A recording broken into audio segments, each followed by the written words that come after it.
Okay, we're going to do a refresher on complex numbers. And first, remember, a complex number is possibly one that could have an I, and I is equal to the square root of -1. So that means anytime you have a negative number inside of a square root,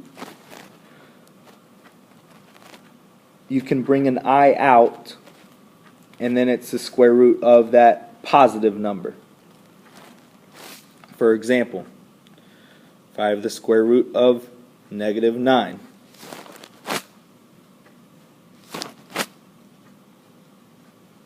because the square root of 9 is 3, so the square root of -9 is 3i.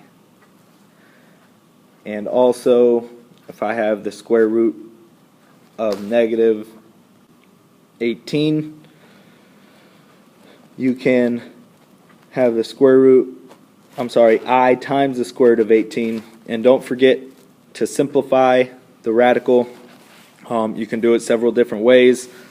Try to start seeing perfect squares that go into that number. So you have a perfect square of 9 times square root of 2, so square root of 9 times square root of 2, square root of 9 is 3, so it becomes 3i times the square root of 2.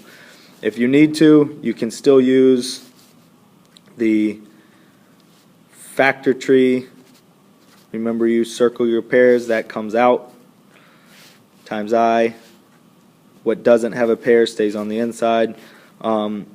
Or I use something called the birthday cake. The birthday cake, you have to use prime numbers on the outside. So 2 and 9, then 3 times 3, and then 3 times 1, and then the 1 at the top is your birthday candle. Same thing, circle your pairs. That comes on the outside. What doesn't have a pair stays on the inside. If you need more help on simplifying the radicals, just let me know and we can go over it more later. So a complex number is in the form a plus bi. The a is the imaginary part.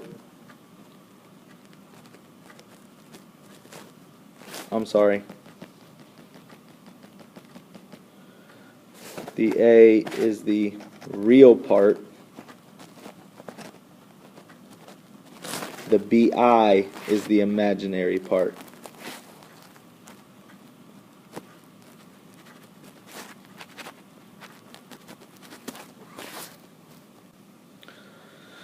So we're first going to do adding and subtracting, and with adding, subtracting, and multiplying, the rules are the same as any binomials. So first, adding and subtracting, you're just combining like terms. So my 3 here and my -1 combine to be 2. -2i, positive 1i combine to be -i. So these two complex numbers add up to 2 minus I. And then I have a subtraction problem. Now with the subtraction problem, just like we did before, the biggest thing you have to remember is to distribute that negative. So it's going to be -3 and positive 4i. Then combine your like terms. So I get -1 plus 3i.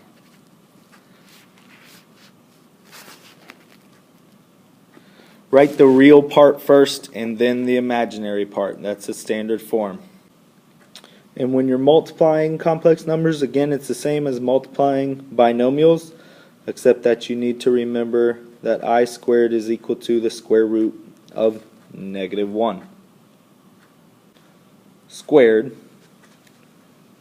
which then is -1. So I squared is equal to -1. So I have these two complex numbers being multiplied. I'm going to first distribute the 5 So that's going to be 5 times 3 is 15 minus 20i. Then distribute the negative I, so that's negative 3i, positive 4i squared. Combine your like terms. 15 minus 23i, and the I squared is really negative 1. So that's going to become 4 times negative 1, which is negative 4. Now I can combine that with the 15, and I get 11 minus 23i.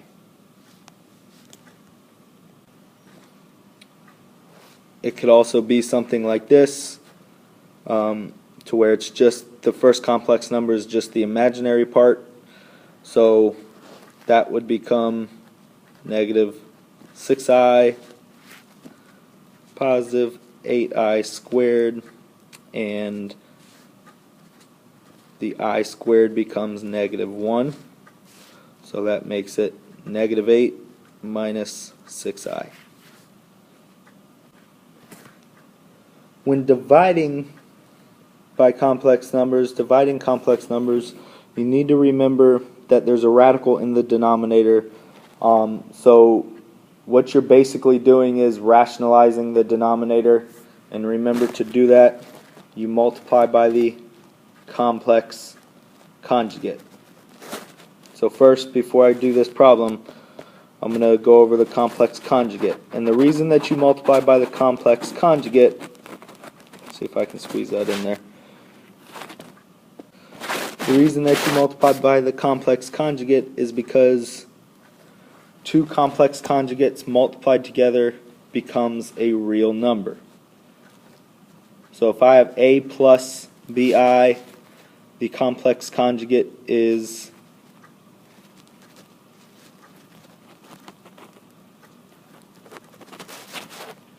a minus bi. And if I have a minus bi, the complex conjugate is a plus bi. The reason that when you multiply these together it becomes a real number is because the I squared becomes negative 1, and that's the last term, and then the 2 in the middle, the i's, will cancel out. One's going to be positive, one's going to be negative. So for this problem here, I'm going to multiply by the denominator's complex conjugate, which is going to be 1 minus 3i. So on the top, the numerator, I have 2 times 1 is 2. 2 times negative 3i becomes negative 6i. Then I distribute the negative I, that's negative I times 1, and positive 3i squared. In the denominator, I'm going to have 1 minus 3i plus 3i and minus 9i squared. So in my numerator, I get 2 minus 7i, and then the positive 3i squared is going to become negative 3. And my denominator, I get 1. The 2 i's will cancel out, and that minus 9i squared becomes positive 9. So my simplified form is going to be negative 1 minus 7i over 10. So if you're trying to find the real part and the imaginary part, you just separate them, each term divided by the denominator, negative 1 over 10 minus 7 over 10i. So we're going to talk about powers of I. And I know I to the first is equal to the square root of negative 1. We're just going to refer to that as I. Okay. I squared, I also know, is equal to 1. I to the third, well, I to the third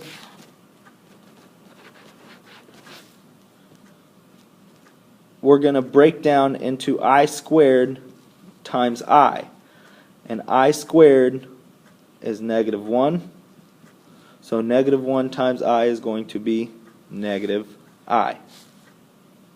And then I to the fourth I can break down as I squared times I squared. And I squared is negative 1, so this becomes negative 1 times negative 1, which becomes positive 1. If I keep going, I to the fifth. Well, I know that I to the fourth is negative 1. So I to the fifth is really just I to the fourth times I. So that's going to be, I to the fourth is positive 1. So positive 1 times I is I. I to the sixth is going to be I to the fifth times I. I to the fifth is I. So I times I is equal to I squared, which we already know is negative 1. Sorry, I forgot that negative up there. And this pattern will continue where I to the first is equal to I squared is equal to negative 1, I to the third is equal to negative I, and I to the fourth is equal to positive 1. And it will continue like that. See, when we went to the I to the fifth, it went back to this. I to the sixth was back to this, and so on. So if I had I to the seventh, you break it down into the fourth powers of I. So that's going to be I to the fourth times I to the third. I to the fourth is 1. So that's just going to be 1. And I to the third is negative I. So this is equal to 1 times negative I, which is negative I. The shortcut I use is divide the exponent by 4, because every fourth power, it's equal to 1.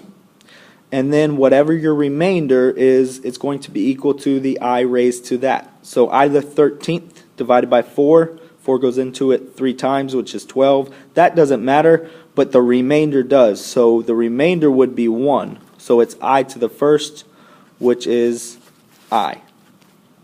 And then if I have I raised to the 100th, well, 4 goes into 100 evenly. So that's going to be equivalent to I to the fourth, which is positive 1. I'll go over this a little bit more in class and explain a little bit more if you're having trouble with it. Okay, here's some you try problems. Try to work these out. We'll go over the answers. And I got your joke for you. How do you make an egg roll? You push it.